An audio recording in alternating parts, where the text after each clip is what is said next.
नमस्कार साथियों, पिछले वीडियो में आपने प्रश्न 10 के 3 भाग सॉल्व किए थे। अगले वीडियो में इसका 4th और 5th पार्ट सॉल्व करेंगे। तो 4th इसके लिए समुच्चय वही होगा 1 2 3 4। आप दूसरा भी ले सकते हो।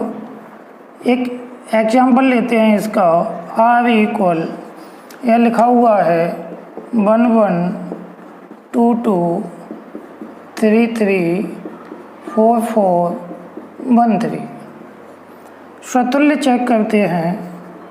स्वतुल्य संबंध रिफ्लेक्सिव रिलेशन।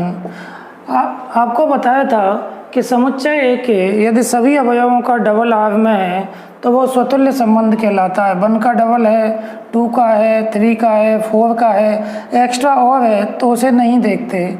लिखेंगे कैसे? जब ये स्वतुल्य संबंध है तो परिभाषा के रूप में लिखेंगे each A belongs to A के लिए A, A belongs to R, अतः R एक स्वतुल्य संबंध है। R is a reflexive relation. सममित संबंध सिमेट्रिक रिलेशन। सममित संबंध के लिए A भी है और उसका उल्टा B है तो वो सममित संबंध कहलाता है। आप यहाँ देखोगे 1 1 का उल्टा खुद है, 2 2 का उल्टा खुद 2 2 है, 3 3 का 3 3 है, 4 4 का उल्टा 4 4 है, लेकिन 1 3 का उल्टा इसमें 3 1 नहीं है तो ये स्वतः सममित संबंध नहीं है। लिखेंगे कैसे? यहाँ 1 3 बिलोंग्स टू R लेकिन 3 1 does not belongs to R। A भी है लेकिन B A नहीं है, अतः R एक सममित संबंध नहीं है। R is not a symmetric relation. संक्रामक चेक करते हैं। संक्रामक संबंध ट्रांजिटिव रिलेशन। आप देखो अकेला A B है, B C नहीं है तो AC चेक ही नहीं करेंगे। यदि A B B C दोनों हैं तो AC भी होना चाहिए तब उसे संक्रामक संबंध कहेंगे।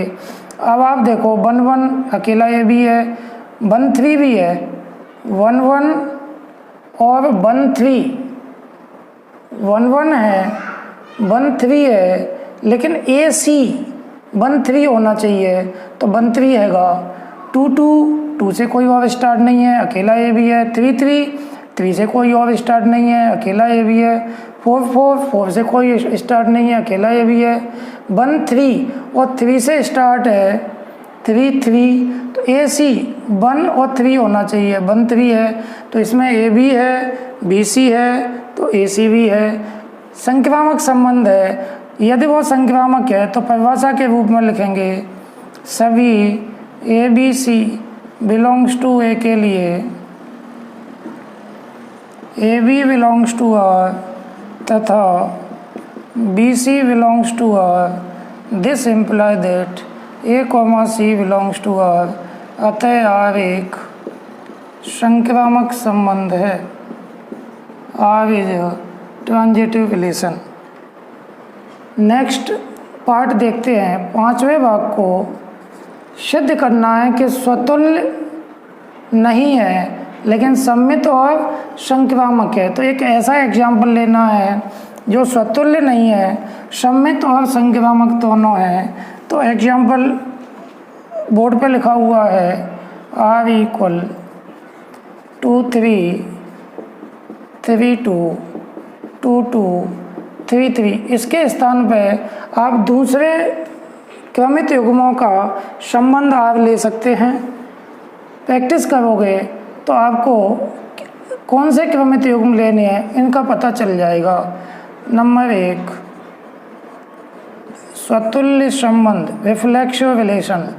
स्वतुल्य संबंध के लिए आप देखो 1 का डबल नहीं है तो सीधा रीजन लिख देंगे। यहाँ 1 बिलोंग्स टू A लेकिन 1 1 does not belongs to R, अतः R एक स्वतुल्य संबंध नहीं है। R is not a reflexive relation. दूसरा देखते हैं सम्मित संबंध, सिमेट्रिक रिलेशन। सम्मित संबंध के लिए यदि ए बी है और उसका उल्टा बी ए बी है तो वो सम्मित संबंध कहलाता है।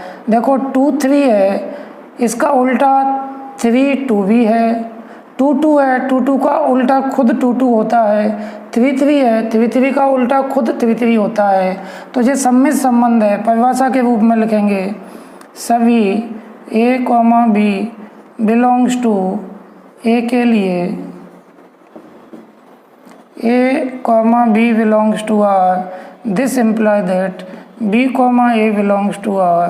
अतः आर एक सममित संबंध है। R is a symmetric relation. संक्रामक चेक करते हैं, संक्रामक संबंध, ट्रांजिटिव रिलेशन। संक्रामक चेक करते हैं 2 3 मीन्स ए बी है, 3 2 बी सी है, ए बी है, बी सी है, ए सी 2 2 2 2 है, इसमें 3 2 2 से 2 3 तो 3 3 3 3 हैगा। 3 2 ए बी है, 2 2 बी सी है, तो ए सी 3 2 3 2 है। 2 2 2 से कोई और स्टार्ट है, 2 3 तो 2 और 3 ए सी हैगा। 3 3 3 से 3 2 तो 3 2 होना चाहिए, तो 3 2 है। इस प्रकार ए भी है, बी सी है और ए सी भी है, तो यह एक संक्रामक संबंध है।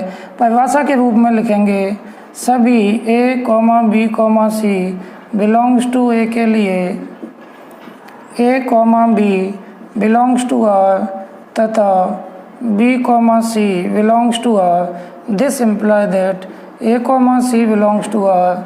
अतः आर एक संक्रामक संबंध है। R is a transitive relation. इस प्रकार 10वां प्रश्न कंप्लीट हो गया।